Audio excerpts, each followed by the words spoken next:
ओम वैदिक अमृत ध्यान साधना प्रभात सत्संग में आप सभी साधक साधिकाओं का, उपासक उपासिकाओं का हार्दिक स्वागत है। आइए पूर्व की भांति आज की ब्रह्म वेला में, आज के ब्रह्म मुहूर्त में पुनः हम उस महान प्रभु सच्चिदानंद के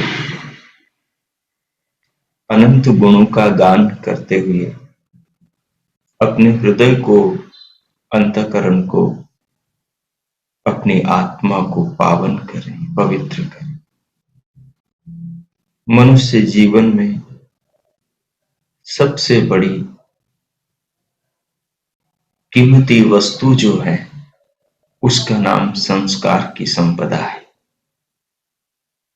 मानव के साथ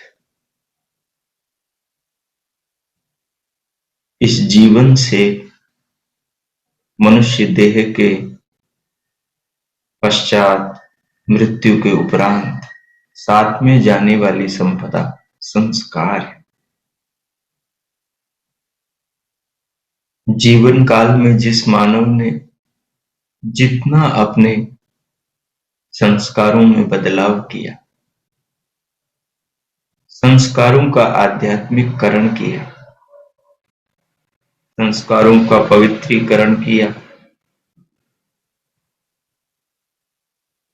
संस्कारों में संशोधन किया, संस्कारों की शुद्धि करी, वो व्यक्ति, वो आत्मा उतना ही निर्मल हो जाता है। जो आत्मा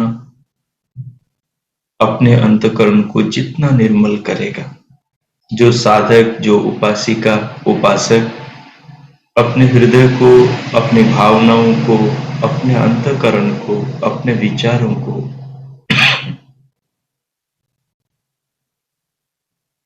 जितना पावन करेंगे, जितना पवित्र करेंगे, वे उतने ही निर्मल, पावन अंतःकरण भावनाओं के साथ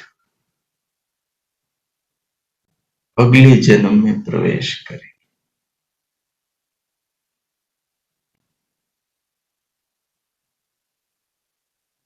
मनुष्य के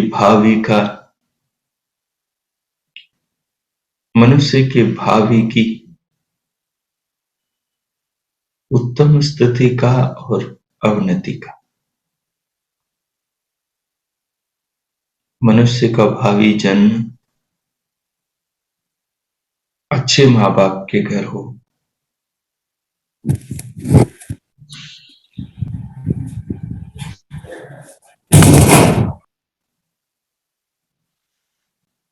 अच्छे परिवेश, अच्छे वातावरण में हो, उसे सज्जनों का सानिध्य मिले,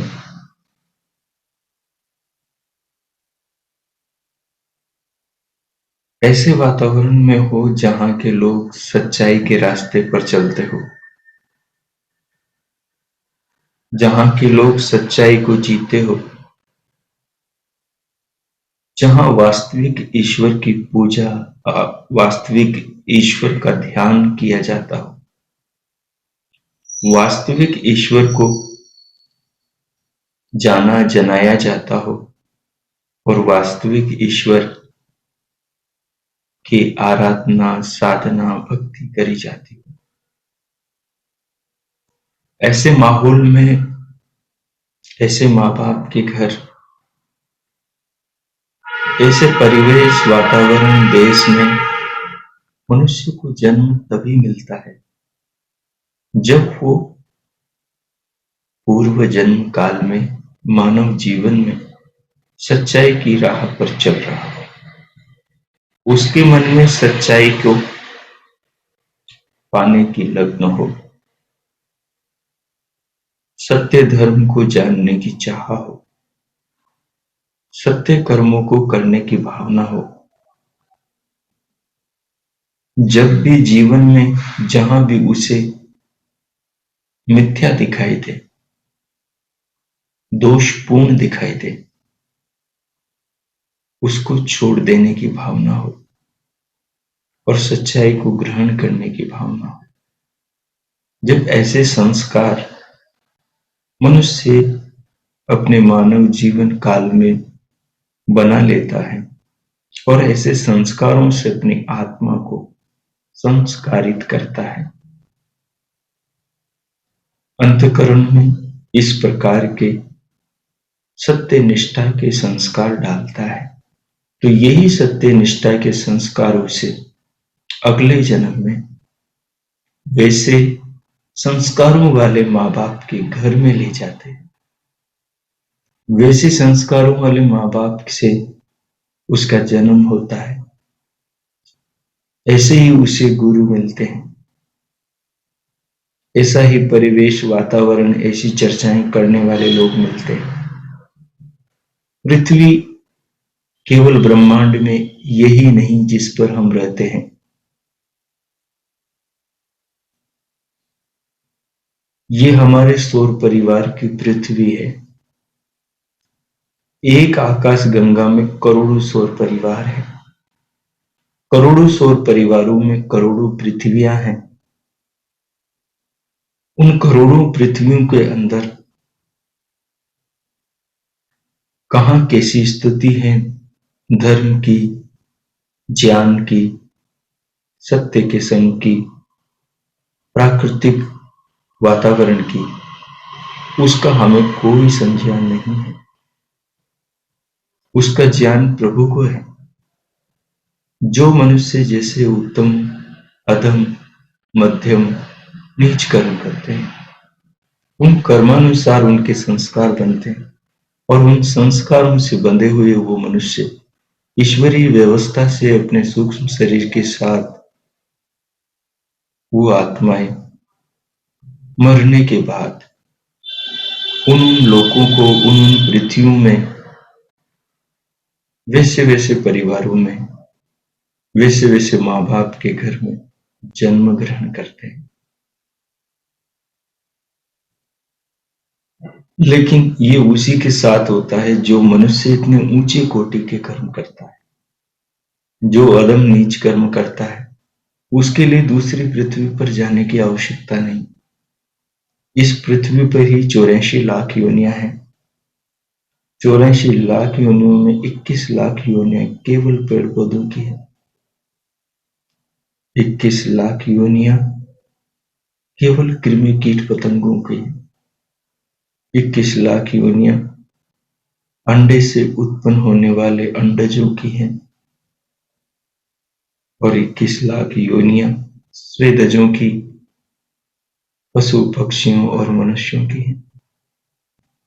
लेकिन समस्त योनियों में एक योनि जरायुजु में मानव मनुष्य योनि है, जिसको श्रेष्ठतम योनि कहा है। जिस योनि में जाकर मनुष्य के कल्याण के द्वार खुलते हैं। मानव योनि में आकर मानव को कर्म करने का अधिकार मिलता है और कर्म करने की स्वतंत्रता भी मिलती है। मनुष्य योनि को छोड़कर एक कम 84 लाख योनियों में कहीं पर भी कर्म करने की स्वतंत्रता नहीं है। कर्म करने की व्यवस्था ही नहीं है। पशु कोई भी पुण्य कर्म नहीं कर सकता। कीड़े मकोड़े कोई पुण्य कर्म नहीं कर सकते। पेड़ पौधे कोई पुण्य कर्म नहीं कर सकते। अगर उनके देह से, उनके शरीर से कोई पुण्य कर्म भी हो रहा है तो वो पुण्य कर्म काउंटिंग नहीं होता। वो पुण्य कर्म उनके भीतर पुण्य कर्माशय नहीं बनाता, अपितु वो जो उनका जीवन है मनुष्य से इतर प्राणियों का, वो सब पिछले पाप कर्मों का फल स्वरूप है जो उन्हें भोगना है। इसलिए मनुष्य योनि को छोड़कर बाकी एक कम 84 लाख योनियां भोग योनियां हैं। उनमें केवल पिछले कर्मों के फल भोगे जाते हैं। उन बुरे कर्मों के फलों को भोगने के लिए ही जीव एक कम 84 लाख योनियों में भटकता है।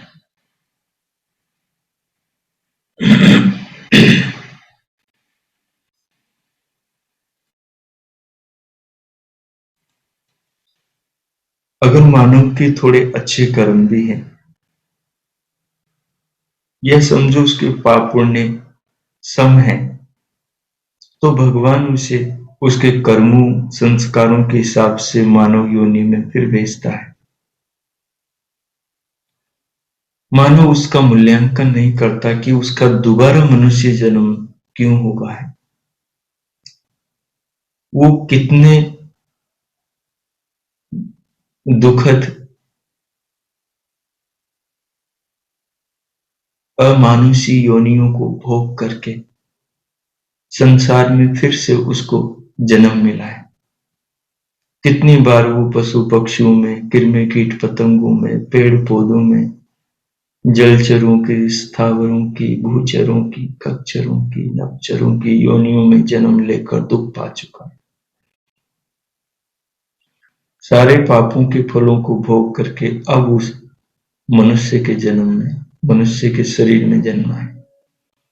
इस जन्म में आकर जो जिन पुण्यों के बाबत उसको मानव का जीवन मिलता है, वो उन पुण्यों को भोगने में लग जाता है और नए पुण्य नहीं करता, वो नए सुकर्म नहीं करता, वो अपने कर्तव्यों को त्याग देता है और पिछले जो कर्मों का फल वर्तमान जीवन मिला है, अच्छा शरीर, अच्छे माँ बाप, अच्छा धन वैभव, अच्छी सुख सुविधाएं और साधन मिले हैं, अच्छे पत्नी बच्चे, अच्छे सेवक सेविकाएं मिले हैं, वो इन सब को पाकर अपने मानव जीवन के असली उद्देश्य को भूल जाता है और पिछले पुण्य के फलस्वरूप वर्तमान जीवन को धीरे धीरे समाप्त करता है। शरीर तो मौत की ओर बढ़ ही रहा है, इसका अंतिम सत्य भस्मांतम है। मनुष्य को जानना चाहिए, मानव को जागना चाहिए कि ये जो मानव जीवन है, ये उसे सत्य के असली स्वरूप को जानने के लिए मिला है। हिरण्मयेन पात्रेण सत्यस्यापि हितं मुखं तत्त्वपूषन्नपावृणो सत्य धर्माणि दृष्टे। सत्य धर्म को जानने के लिए मानव जीवन मिला है। हिरण्मयेन पात्रेण, ये चमकीले आकर्षित पदार्थों से जो ये संसार में सत्य ढका हुआ है, भगवान की भक्ति करके इस सत्य की असली सूरत को और लुभावने आकर्षणों को चीरते हुए मनुष्य को उस सत्य को जानने की आवश्यकता है। इसलिए ये जीवन बड़ा अनमोल है। ये भगवान की महान कृपा है हम पर कि हमें मनुष्य का मानव का जीवन मिला है। जितना भी हमारे पास शेष बचा है, यदि हम सच्चे हृदय से जब जागे तभी सवेरा इस लोकोक्ति को लेकर सच्चे भाव से प्रभु के पद पर चलें। भगवान का ज्ञान वेद है। वेद को पढ़कर बाकी जितने लोगों ने पुस्तकें लिखी है, वो सब मनुष्यकृत ज्ञान है। वो सब मनुष्य के प्रयत्नों से, मनुष्य के स्वाध्याय चिंतन मनन से, मनुष्य के पुरुषार्थ से निर्मित ज्ञान है। समस्त ज्ञानों का पूर्ण आधार जो ज्ञान है वो वेद ज्ञान है। जैसे सूर्य प्रकाश का मूल स्रोत है,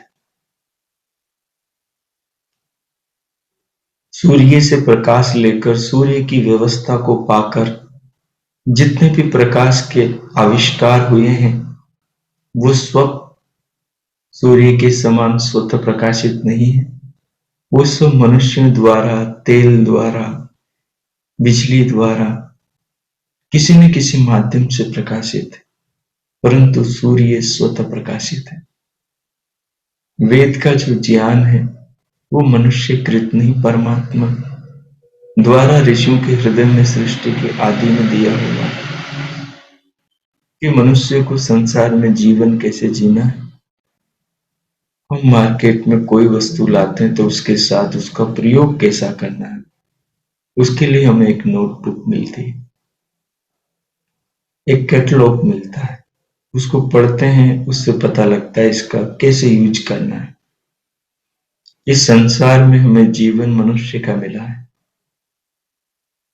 और मनुष्य के जीवन को कैसे यूज करना है, प्रयोग करना है, कैसे महान बनाना है, कैसे इसे पतित होने से बचाना है, इसके लिए प्रभु ने वेद का ज्ञान दिया है। और वो उस ज्ञान को ऋषियों ने पुस्तकों में रूपांतरित कर दिया है, जो भगवान ने उनके हृदयों में दिया था। वेद का ज्ञान वही ज्ञान आज भी है, जो ज्ञान द्वापर में, त्रेता में, सतयुग में था। यही वेद तब थे, वही वेद आज है।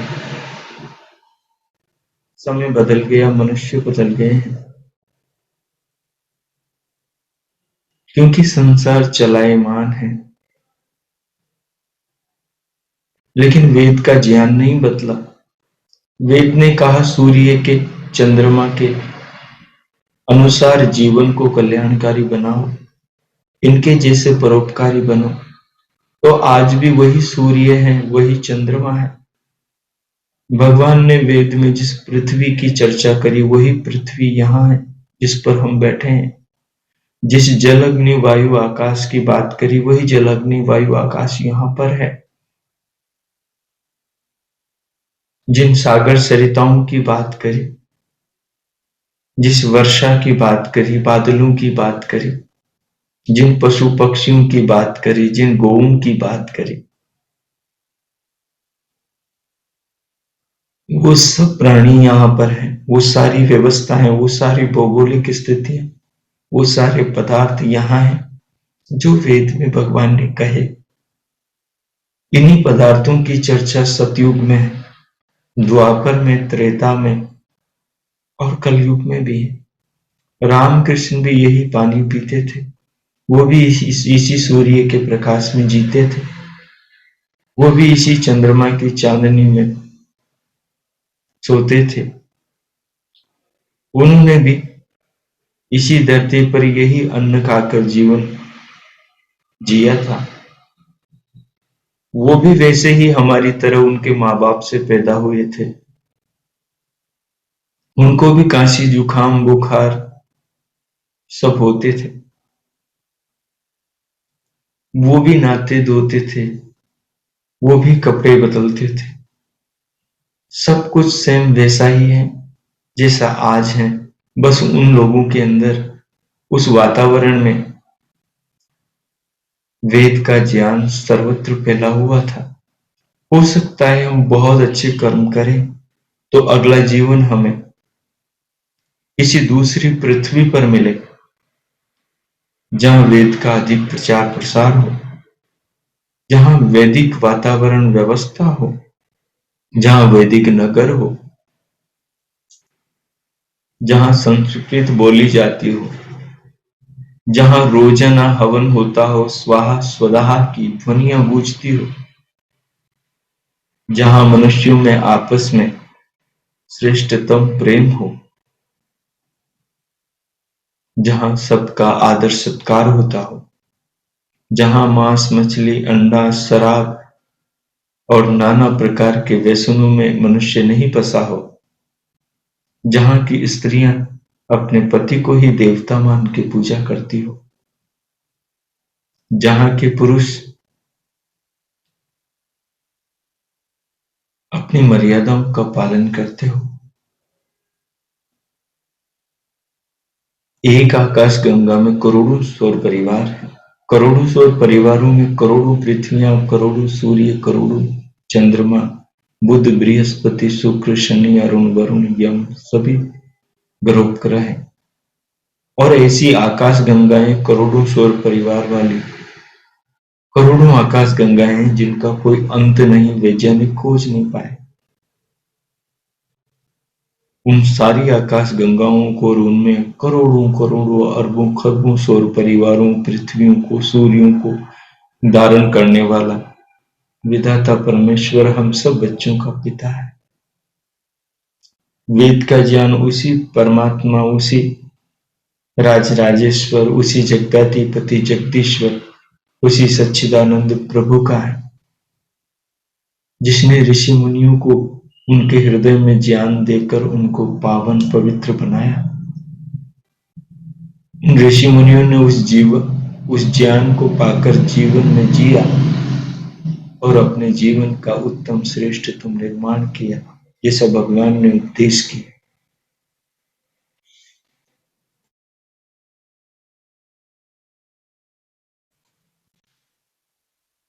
अब हमें भी चाहिए कि हम भी उस वेद के उस महान ज्ञान को जीवन में धारण करें और प्रभु के उस शुद्ध स्वरूप को जीवन में धारण करें, जिस शुद्ध स्वरूप के लिए भगवान खुद कह रहे हैं कि मैं ऐसा हूं।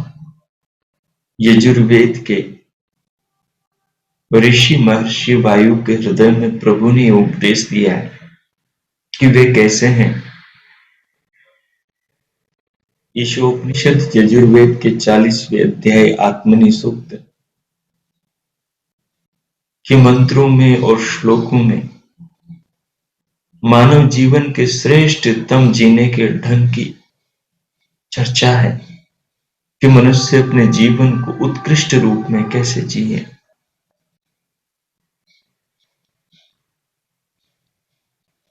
गौरवान्वित जीवन की चर्चा है, महान जीवन की चर्चा है, उस जीवन की चर्चा है जिसे हमारे पूर्वजों ने जिया है। उस जीवन की चर्चा है जिस जीवन का अनुसरण हमारे पूर्वज किया करते थे। हमारे पूर्वज ऋषि मुनि किया करते थे, सारे ऋषि मुनियों ने किया है। तो इसलिए हमें भी उसी जीवन का अनुसरण अनुकरण करना चाहिए। हमें भी भगवान ने जो यजुर्वेद के 40वें अध्याय आत्मनि सूक्त में जीवन जीने की शैली बताई है, उस शैली का हमें भी जीवन में अनुसरण करना चाहिए।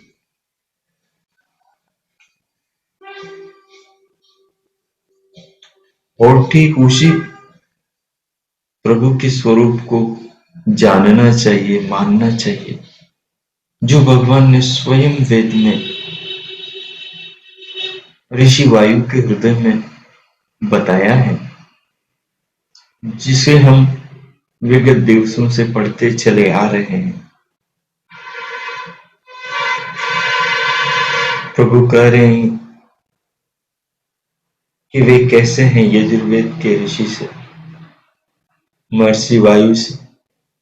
और भगवान वायु हमें बता रहे हैं कि पारब्रह्म परमेश्वर जो है, जो भगवान सच्चिदानंद है,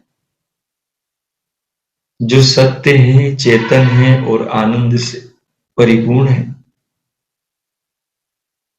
जो जगदाधिकार है, जो जगतपति है, जो सबका पालन पोषण करने वाले, सबका बनाने वाले, सबको धारण करने वाले हैं, जिन्होंने सबके शरीर स्त्रियों के गर्भों में बनाए हैं, जिन्होंने पृथ्वी के गर्भ में सृष्टि के आदि में आरंभ में समस्त प्राणियों के शरीर बनाए हैं प्रथम बार, जो निरंतर आज भी समस्त प्राणियों के जीवन निर्वाह के साधनों का निर्माण कर रहे हैं। वृक्षों में फल बनाने की, सब्जियां बनाने की, औषधियां बनाने की, फूल उगाने की अकल कहाँ है? कोई भी गुलाब का पौधा, गुलाब का फूल बना दे, ऐसा दिमाग गुलाब के पौधे में नहीं है। जैसे कोई भी माँ, कोई भी पिता मनुष्य का शरीर, उसके बच्चे का शरीर अपने गर्भ में बना दे, ऐसी अकल किसी मनुष्य, स्त्री पुरुष में, माता पिता में नहीं है। वो बस एक प्रक्रिया का अनुसरण करते हैं, ईश्वर की व्यवस्था का अनुसरण करते हैं और उन्हें एक नई आत्मा शरीर को धारण किए हुए गर्भ में प्राप्त होती है। उसे भगवान ही बनाते हैं अपनी व्यवस्था से। जैसे पेड़ पौधों पर फल बनाते हैं, फूल बनाते हैं, पत्ते बनाते हैं, टहनियाँ शाखाएं बनाते हैं, जड़ें बनाते हैं, तने बनाते हैं। वृक्षों से ऑक्सीजन उत्पन्न करते हैं, कार्बन डाइऑक्साइड को वृक्षों को ग्रहण कराते हैं। मनुष्यों से जो कार्बन डाइऑक्साइड निकलती है उससे वृक्ष पी लेते हैं। वृक्षों से जो ऑक्सीजन निकलती है उससे मनुष्यों का जीवन निर्वाह होता है, उनके जीवन की ज्योत जगमगाती रहती है। ये सारा संसार जिस व्यवस्था में नियमों में चल रहा है, उन नियमों को भगवान ही धारण किए हुए हैं। उन्हीं के बारे में महर्षि वायु कहते हैं कि वे प्रभु कैसे हैं।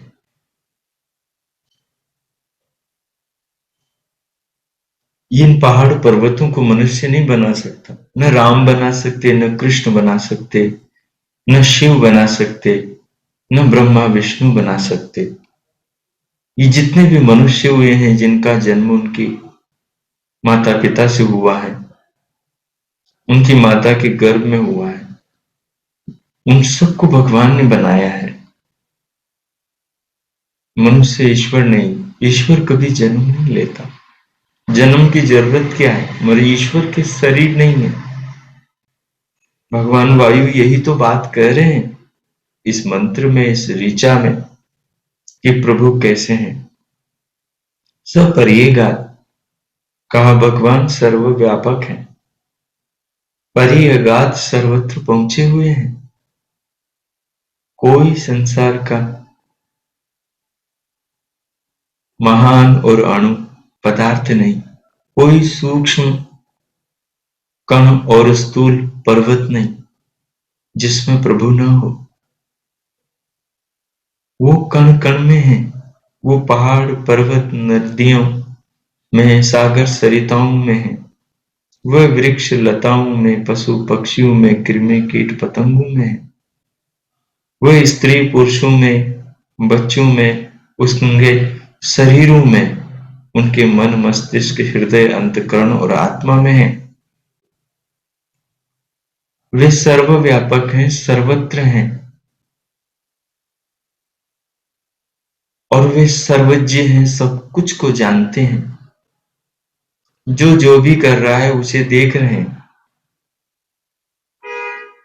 और जो भी विचार रहा है किसी के साथ या खुद या मन में सोच रहा है उसको वो सुन रहे हैं। वे प्रभु विश्वम शृणोति पश्यति, सारे विश्व को सुनते और देखते हैं।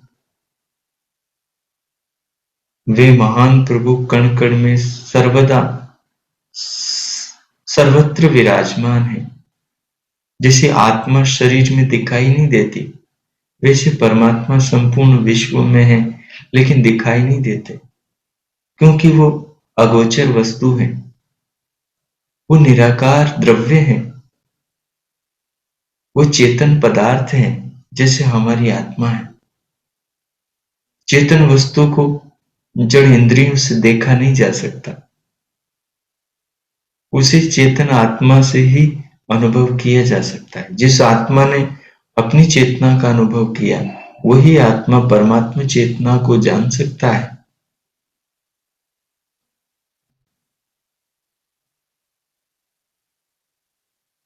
तो हम सब मनुष्य हैं और हमारे पूर्वज सारे ऋषि मुनि और रामकृष्ण सब मनुष्य थे। उन सब का जन्म हुआ, न इन नदियों को, सागरों को, पहाड़ पर्वतों को, आकाश में टिमटिमाते असंख्य तारों को, चांद सूरज को हमने बनाया है, न हमारे पूर्वज ऋषि मुनियों ने और रामकृष्ण आदि किसी ने भी नहीं बनाया है। जैसे आज हम हैं ऐसे पूर्व उत्पन्न हुए सतयुग, द्वापर, त्रेता, कलयुग आदि सब में मनुष्य परमात्मा की व्यवस्था से, एक व्यवस्था के तहत उत्पन्न होते हैं। हमारे पूर्वज भी इसी ईश्वर को जानते, मानते, इसी की उपासना करते थे। भगवान मनु का जो मानव धर्म शास्त्र मनुस्मृति है, वो संसार के अंदर सामाजिक व्यवस्था का प्रथम धर्म शास्त्र है, वेद के बाद। जब सतयुग में जल विप्लव हुआ, उसके बाद में भगवान मनु ने इस समाज को कैसे सुव्यवस्थित रूप से चलाना है, उसके लिए मानव धर्म शास्त्र मनुस्मृति लिखी, उसका उपदेश दिया ऋषियों को। उसी मानव धर्म शास्त्र का गुणगान महाभारत के महर्षि व्यास ने किया है, और महाभारत के सभी पात्र करते हुए नजर आते हैं। भगवान मनु के, महर्षि मनु के वाक्यों का, श्लोकों का, उनके उपदेशों का प्रमाणों के रूप में सब ऋषि, महर्षि और हमारे पूर्वज महापुरुष प्रयोग करते हैं अपनी बात को प्रमाणित करने के लिए। चाहे वे मुनि वाल्मीकि हो, जिन्होंने राजा रामचंद्र का जीवन चरित्र लिखा रामायण के रूप में, चाहे भगवान वेदव्यास हो, महर्षि वेदव्यास, जिन्होंने महाभारत ग्रंथ लिखा भारत की पूर्व की व्यवस्था और ज्ञान संपदा और इतिहास को जानने के लिए।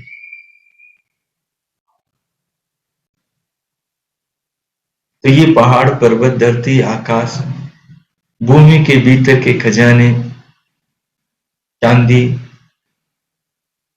पीतल, तांबा, स्टील, लोहा, रांगा, पारा, शीशा, सोना, हीरे, जवाहरात, पन्ना, पुखराज,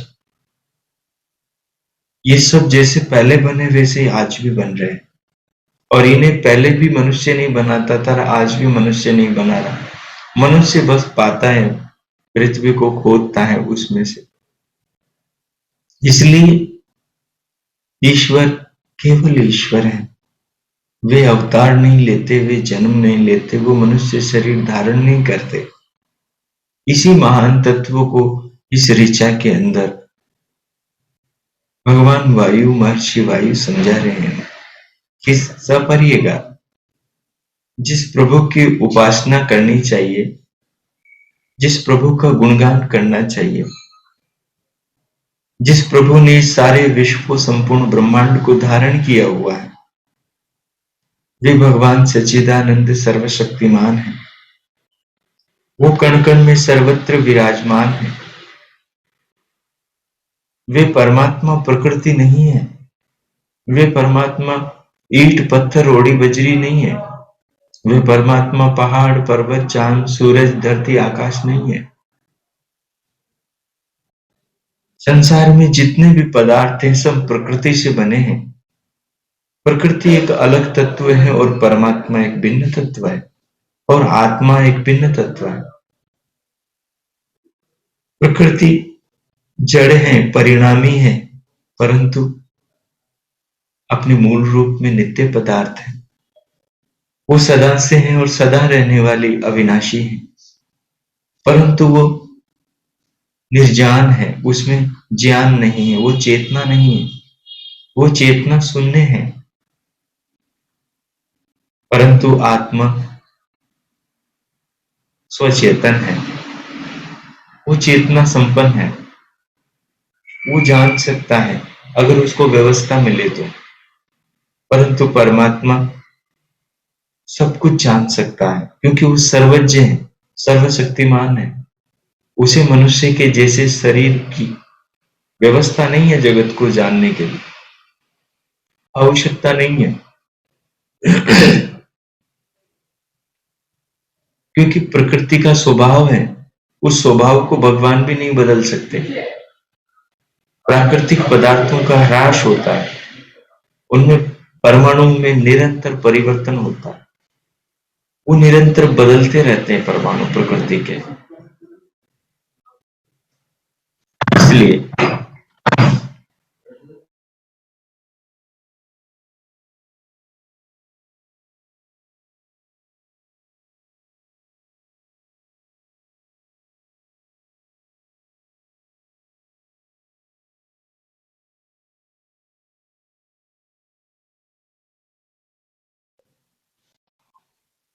इसलिए हमें जगत पिता जगदीश्वर के स्थान पर मनुष्यों को नहीं पूजना चाहिए। अगर हम सच्चाई के पथ पर चल रहे हैं, मनुष्यों के स्थान पर उनके गुण कर्म स्वभाव और उनके जो उपकार हैं उनको अपने जीवन में हमें धारण करना चाहिए। हमें भी उनके जैसे जीवन को उत्तम बनाना चाहिए। यही उनकी पूजा है, सत्कार है। न कि हमें प्रभु के स्थान पर मनुष्यों को पूजना चाहिए, पूर्वज ऋषि मुनियों को और महापुरुषों को पूजना चाहिए। भगवान कण कण में है, लेकिन कण कण भगवान नहीं है। भगवान पहाड़ पर्वतों में, नदियों में, सागर सरिताओं में, पृथ्वी जल अग्नि वायु आकाश में, चांद सूरज में, बुध बृहस्पति शुक्र शनि अरुण वरुण यम में, मनुष्य के शरीर में, मनुष्य के मन में, मनुष्य के आत्मा में, सर्वत्र है। लेकिन ध्यान रखें, जिनमें भगवान है वे पदार्थ, वो प्रकृति से उत्पन्न पदार्थ भगवान नहीं है। न चांद भगवान है, न सूरज भगवान है, न पृथ्वी भगवान है, न जल अग्नि वायु आकाश ईश्वर है। न पहाड़ पर्वत नदियां सागर सरिताएं ईश्वर हैं। इन्हें हम ईश्वर मानकर न पूजें, क्योंकि ये सब प्रभु नहीं है। प्रभु की कोई मूर्ति नहीं बना सकता। वो तो निराकार है, निराकार को आकार कैसे दे सकते हैं? जिसे चर्म चक्षुओं से कोई देख ही नहीं सकता, उसका साक्षात्कार करने वाले समस्त हमारे पूर्वज ऋषियों ने इस तत्व को अपने शास्त्रों में लिखा है कि भगवान को देख कोई नहीं सकता, उसको केवल आत्मा से जाना जाता है। जब अपनी आत्मा का कोई आकार नहीं है तो हम परमात्मा की मूर्त कैसे बना सकते हैं? परमात्मा को हम कैसे मनुष्य के आकार में आकरित करके पूज सकते हैं? ये तो एक अपराध है। ये तो हम ईश्वर के स्थान पर किसी और को पूज करके ईश्वर की निंदा कर रहे हैं। जो ईश्वर के सच्चे स्वरूप को जानता है, ईश्वर के निकट होता है, और भगवान के सच्चे स्वरूप को जो जानता है, तो उनके सच्चे स्वरूप में जो उनके गुण हैं, वे गुण उस मनुष्य में आने लगते हैं। जैसे भगवान न्यायकारी है, वो मनुष्य भी न्यायकारी बनने लगता है। जैसे भगवान समस्त प्राणियों को अपने बच्चे समझता है, समस्त प्राणियों का पिता है, वो मनुष्य समस्त प्राणियों को एक परमेश्वर की संतानें समझता है और सबके प्रति वैर भाव छोड़ करके प्रेम का व्यवहार करता है। जैसे पूर्व के 2 श्लोकों में हमने पढ़ा समझा था। इसलिए हमें इस तत्व को समझना चाहिए। परमात्मा वहां मिलेगा जहां आत्मा है। मूर्तियों में हमारी आत्मा नहीं है। पहाड़ पर्वतों में, सागरों में और नदियों में हमारी आत्मा नहीं है। हमारी आत्मा हमारे हृदय में है।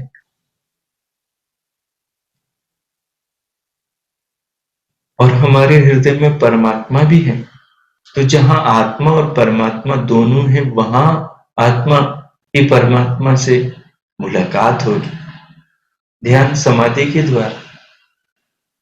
अभी बहुत दूर है वो मंजिल, जिस स्तर पर जाकर आत्मा को स्वयं का साक्षात्कार होता है, फिर परमात्मा का साक्षात्कार होता है, और स्वयं से पहले भी इस संपूर्ण जगत के तात्विक स्वरूप का समाधि के द्वारा साक्षात्कार होता है, तब जाकर आत्मा को जानने की स्तुति योग्यता बन पाती है, और आत्मा को जानकर ही परमात्मा को जानना में मनुष्य समर्थ हो पाता है। अभी हम प्रकृति के 24 विकारों को भी ठीक से नहीं जानते, और यदि थोड़ा वो जानते हैं तो उनको भी शाब्दिक रूपों में जानते हैं, उनको तात्विक रूप में कहाँ जानते हैं।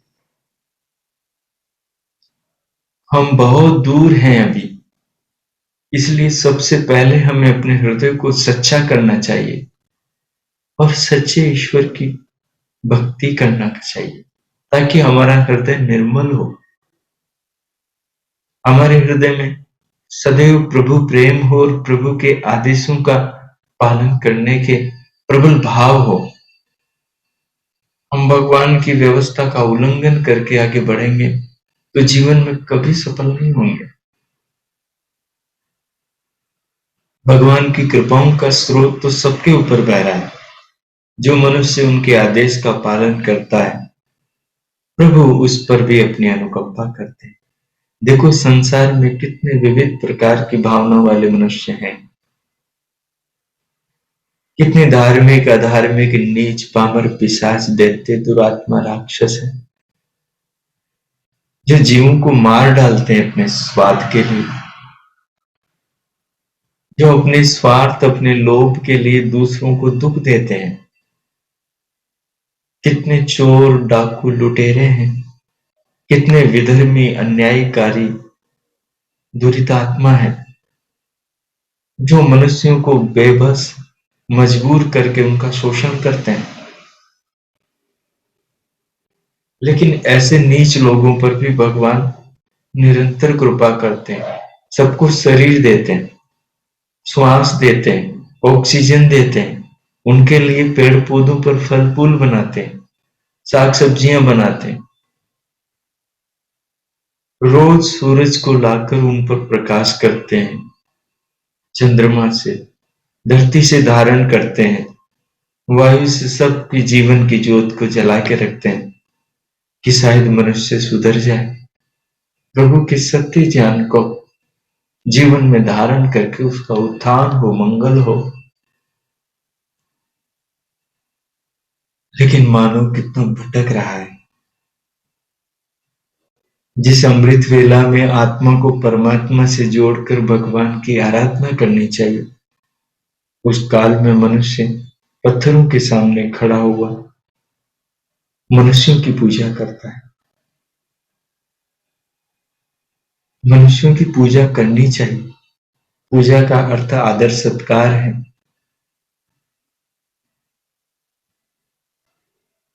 जो जड़ पत्थर निर्मित ईश्वर है, वो अपनी रक्षा नहीं कर सकता, उसको मंदिर में ताला लगाकर पुजारी जाता है। पुजारी तक को विश्वास नहीं कि वो अपने आप को बचा पाएगा, पर हम लोग उसकी पूजा करते हैं। जिस प्रभु की कोई सीमा नहीं है, जो अनंत है, संपूर्ण ब्रह्मांड जिसके एक भाग में है, बाकी 3 भाग जिसके अमृत है, खाली है, उस विराट ईश्वर को हम एक मूर्ति का आकार देकर किसी मनुष्य के रूप में पूछते हैं, कितना अभद्र है, इतना बड़ा अपराध पाप है। इसलिए हमें चाहिए कि हम सच्चे ईश्वर की आराधना करें, उसके स्वरूप को जाने समझें। और जो हमारे भाई बंधु जो ईश्वर के पथ पर चल रहे हैं और आगे पीछे की सीढ़ियों पर खड़े हैं, उनसे भेदभाव बिल्कुल नहीं रखना चाहिए, उनके प्रति स्नेह और प्रेम रखना चाहिए, उनको भी सत्य का उपदेश करना चाहिए। वो जो सत्य को नहीं जानते, वो जो अज्ञान में है, तो उनकी इस स्थिति की निंदा नहीं करनी चाहिए, उनको अपमानित और लज्जित नहीं करना चाहिए, सत्य का उपदेश करना चाहिए। अगर उनकी आत्मा में सच्चाई होगी तो सत्य को ग्रहण करेंगे, स्वयं विचारेंगे।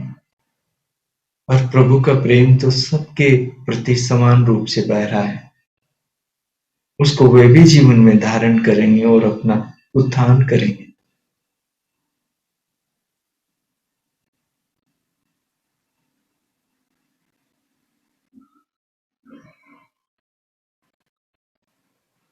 इसलिए आओ, महर्षि वायु ने जो प्रभु के स्वरूप को हमें बताया है, और सर्वप्रथम उन्होंने कहा कि प्रभु स परिएगा, वो सर्वव्यापक है। भगवान की कोई मूर्ति नहीं हो सकती, प्रभु का कोई आकार नहीं है, प्रभु किसी एक स्थान विशेष पर या किसी वस्तु विशेष में बैठा हुआ नहीं है। प्रभु तो सर्वव्यापक है, वे सर्वज्ञ हैं, सबको जानते हैं। परंतु उनसे मनुष्य की मुलाकात केवल मनुष्य के हृदय प्रदेश में ही होती है। अब तक के हमारे पूर्वजों ने उस परमात्मा को ध्यान समाधि द्वारा अपने हृदय में ही जाना है, तो हमें भी अपने ही हृदय में उसके दर्शन होंगे, बाहर कहीं नहीं होंगे। ईंट पत्थरों में, पहाड़ों में, नदियों में हम किसी को भी पूछते रहें। इसलिए आइए,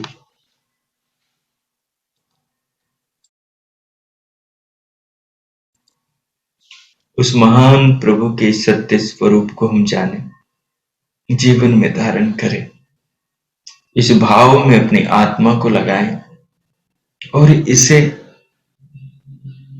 धारण करने का प्रयास करें, इसको विचारें, इसको समझें, इसे समझें कि आखिर जीवन क्या है, आखिर प्रभु कैसे हम सबका कल्याण कर रहे हैं। और वे सर्वव्यापक प्रभु जो सर्वत्र हैं, उन्हें हमें किस रूप में पूजना चाहिए। भगवान की पूजा और भक्ति का स्वरूप क्या है? भगवान के आदेश का पालन करना, जो मनुष्य के कर्तव्य कर्म वेद में प्रभु ने बताए हैं, उन्हें जीवन में जीना ही प्रभु की भक्ति है। भक्ति का अर्थ भगवान का नाम जपना और अपने गुण कर्म स्वभाव को नहीं सुधारना, उठपटांग काम करना, उठपटांग मन में भावना रखना, अपराधी बनकर, दोषी बनकर जीवन जीना, ये भगवान की भक्ति नहीं है। जहां सत्य जब मिल जाए, जीवन में जब सुधार का अवसर मिले, तत्काल उसे स्वीकार करके सत्य के पथ पर चल पड़ना ही भगवान की भक्ति है। यही एक सच्चे हृदय और सच्चे इंसान की अंतर्स्थिति है। इसलिए हमने भगवान के सपरियगात इस स्वरूप को समझना चाहिए। बाकी प्रभु के जितने स्वरूप बताए हैं आगे, उस सब पर भी हम विचार करेंगे, उस पर भी ध्यान करेंगे, उसको भी समझने का प्रयास करेंगे। आज हमने ये समझा कि प्रभु सपरियगात, वो सब और हैं हमारे। स का मतलब वह, और परि का मतलब सब और आगात का मतलब जो पहुंचा हुआ है या है। तो प्रभु हमारे सब और हैं, यानी आगे पीछे, ऊपर नीचे, अंदर बाहर, सर्वत्र। सर्वत्र वो हम मनुष्यों की रक्षा करता है, ज्ञान से अज्ञान की रक्षा करता है, और ज्ञान को वो वेदों में देता है। तो हमारा कर्तव्य है, भगवान ने हमें शरीर दिया है, हाथ पांव दिए हैं, दिमाग बुद्धि दी है, हमारा कर्तव्य है कि हम सच्चाई को जानें, भगवान के दिए शरीर को, शरीर में मिली शक्ति को, समय को, इन आंखों का, इन कानों का, इस दिमाग का, इस मन का सदुपयोग करें और वेद को पढ़ें और वहां से ज्ञान ग्रहण करके जीवन का उत्तम निर्माण करें।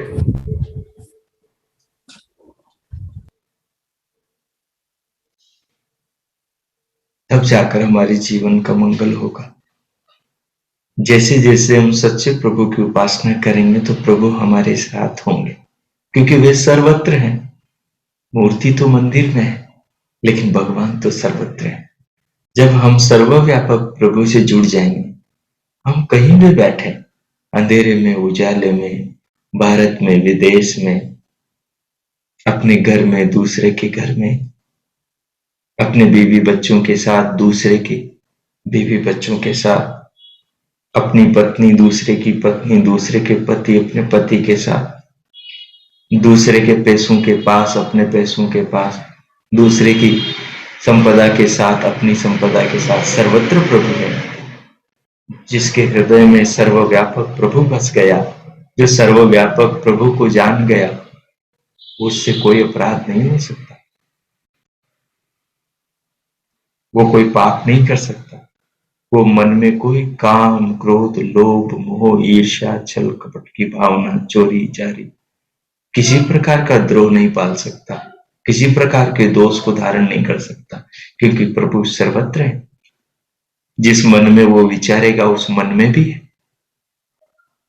वो उसके हृदय में, उसके आत्मा में भी है। विश्वम शुनोति पश्यति, भगवान सबको सुन रहा है, कोई उससे कभी बच नहीं सकता। इसलिए जो प्रभु के सत्य स्वरूप को अपनाएगा, प्रभु को वो सर्वत्र जगत में, हर कण कण में पाएगा, अपने हृदय में, अपनी आत्मा में, संपूर्ण विश्व में। लेकिन वो ज्ञान के द्वारा उसको चिंतन कर सकता है, आत्मा में उसे अनुभव कर सकता है। वो उस भगवान को आंखों से देख नहीं सकता, जैसे हम आत्मा को नहीं देख सकते।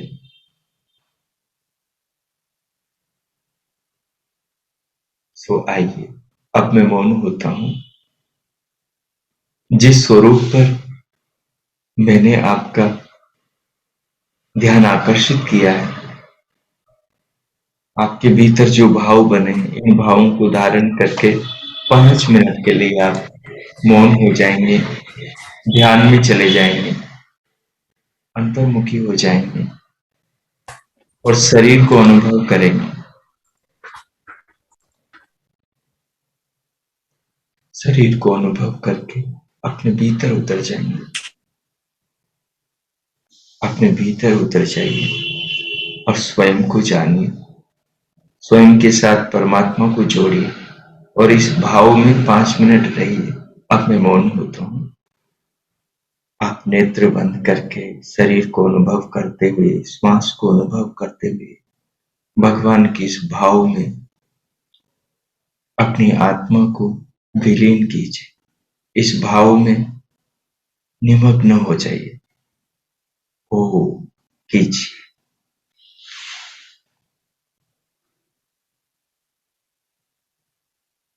इस भाव में डूबकर सोचिए कि प्रभु सर्वत्र है। इस समय, इन क्षणों में भी हमें वो हमारी भावनाओं को जान रहा है। ओ कीजिए।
ओम।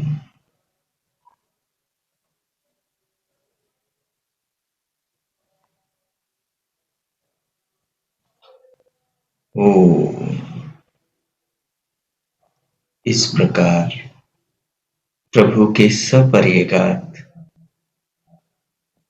अर्थात सर्वव्यापक स्वरूप पर ध्यान में चिंतन करते हुए प्रभु के सर्वव्यापक स्वरूप सपर्यगात स्वरूप को अपनी भावनाओं में लाते हुए और जगत में उसकी परिकल्पना, सत्य कल्पना, सत्य विचार चिंतन करते हुए इस पूरी बैठक में सुनने से जो ज्ञान बना है, इस सत्य के संग से जो भीतर भाव बने हैं, इन्हें आत्मसात करें, इन्हें अपने मानस पटल पर अंकित करें। इनसे जो संस्कार बने हैं, इनसे जो भीतर भाव बने हैं, इनसे जो बोध जो समझ मिली है, इस समझ का दिन में, इस ज्ञान का दिन में व्यवहार काल में विचार करना है, ताकि आगे की कड़ी से आप जुड़ सकें। ये जो श्लोक है, ये जो मंत्र ऋचा है, इसको याद कर लेना है। सपर्येगात् शुक्रम अकायम अवर्णम अश्नाविरम शुद्धम अपाप विद्धम कबीर मनीषी परिभूर स्वयंभू या था तथ्य दो अर्थान वेदथा शाश्वती समाप्य। और इसका विचार करना है। अब भगवान का धन्यवाद करें, मनुष्य जीवन के लिए, मानव शरीर के लिए, आती जाती इस श्वास के लिए, इन सुंदर आंखों के लिए जिससे जगत को देख रहे हैं, इन दो श्रोत्रों के लिए, कानों के लिए जिससे सब कुछ सुन रहे हैं, वाणी के लिए, हाथ पांव के लिए, मन के लिए, घ्राण रसना त्वचा, इन ज्ञानेंद्रियों कर्म इंद्रियों के लिए, शरीर के भीतर जो प्रभु अपनी व्यवस्था से हमारे जीवन की ज्योत को जलाए हुए हैं, प्रभु का धन्यवाद कीजिए वो व्यवस्था करने के लिए। जब हम रात में सो गए थे तो हमें कुछ भी पता नहीं था, जब सुबह उठे तो हमने आपको वैसा ही पाया स्वयं को जैसा हम थे, सोए थे।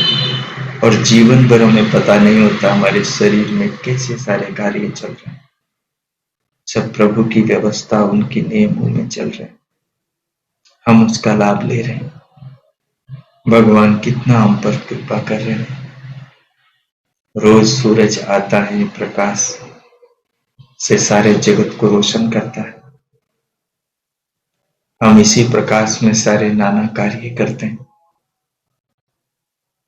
चंद्रमा आता है और अपनी शीतलता से औषधियों में रस भर जाता है।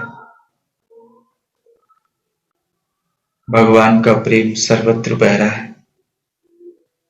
ये सारा शरीर भगवान का प्रेम है, ये सारा शरीर भगवान का उपकार, उनका स्नेह है हम पुत्र पुत्रियों के लिए।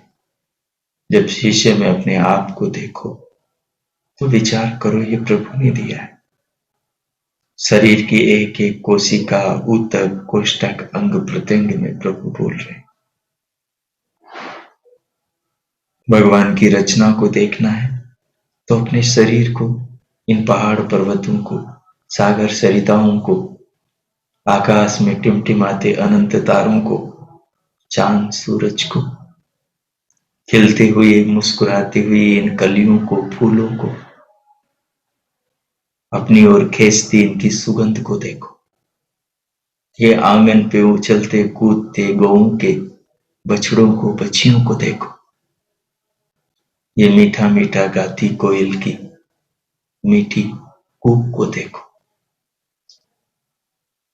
ये नृत्य करने वाले उस मयूर के पंखों में भगवान की चित्रकला को देखो। भगवान के प्रेम को देखना है जब मीठा फल खा रहे हो तो उसकी मिठास में देखो, औषधियों से मिलने वाली उनकी शक्ति में देखो।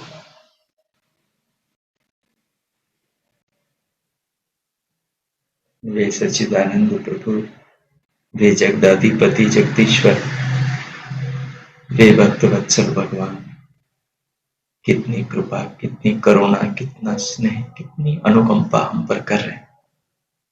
हम बस महसूस ही नहीं करते, अपने ध्यान को, अपने आत्मा को, अपने मन को प्रभु में लगाते ही नहीं, इसलिए हमें वो भगवान जीवन में अनुभव नहीं होते। वे हमारे अंदर बाहर सर्वत्र है। पीछे कहा भी था, अनेजदेकं मनसो जवीयो नैनन्ते वाप्नुवन् पूर्वमर्शम् तद्धावतो ज्ञानतैति तिष्ठत् तस्मिन्नपो मातरिश्वा ददातु।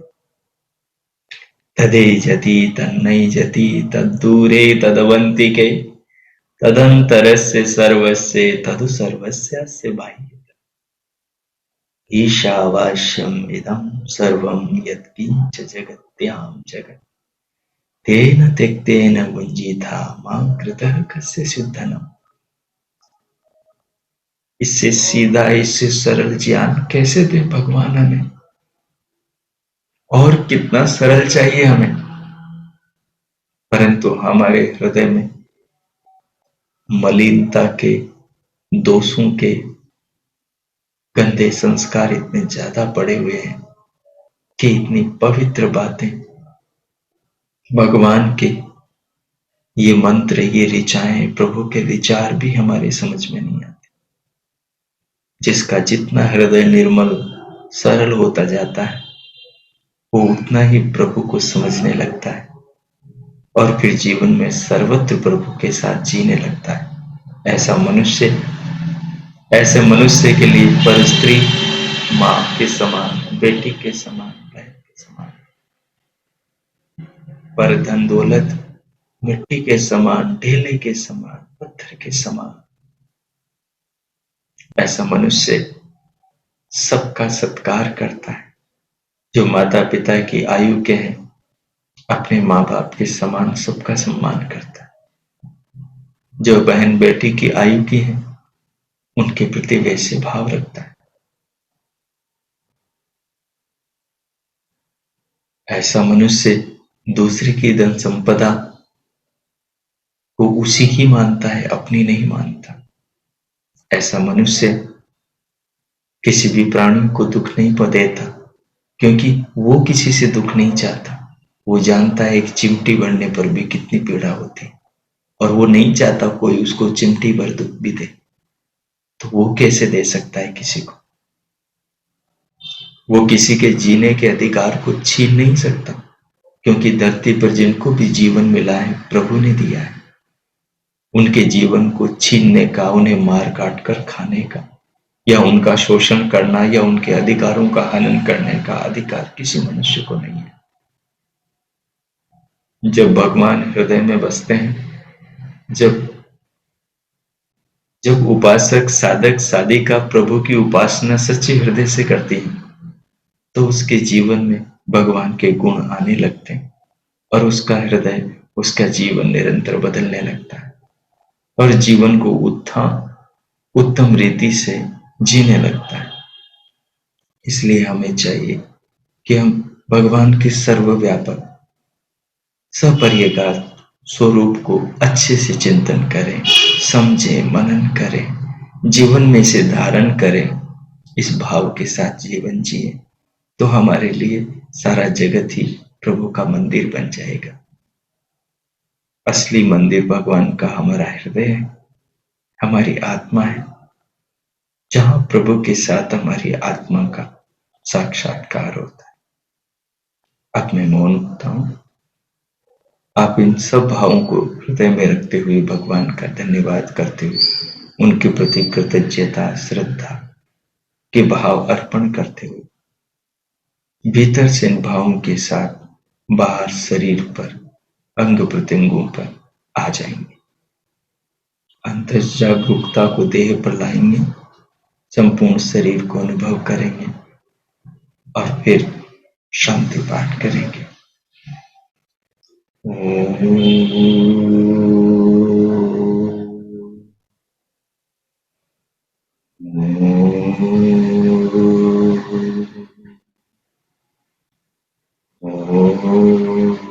शांति शांति शांति ओम।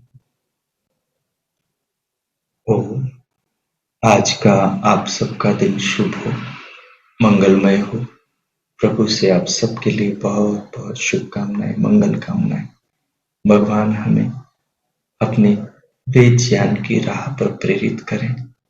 हम सबके हृदय में प्रभु के वेद ज्ञान के प्रति अगाध श्रद्धा और प्रेम उत्पन्न हो। हम अपना कर्तव्य कर्म समझते हुए वेदों का अध्ययन करें और उनके अनुसार जीवन को जीने का प्रयास करें और संसार में अपने जीवन को श्रेष्ठ बनाएं, आदर्श बनाएं और दूसरों को अपने जीवन व्यवहार से इस प्रकार उत्तम जीवन जीने की प्रेरणा दे। इस मनुष्य जीवन को पाकर स्वयं को धन्य समझे और अपने जीवन को उदाहरण और आदर्श बनाए। भगवान ने ये जीवन जिस लिए दिया है उस उद्देश्य से जीवन को जिए और मानव जीवन को सफल करें। पुनः बहुत बहुत मंगल कामनाएं, शुभकामनाएं। इति ओम शांति। इति ओम शांति।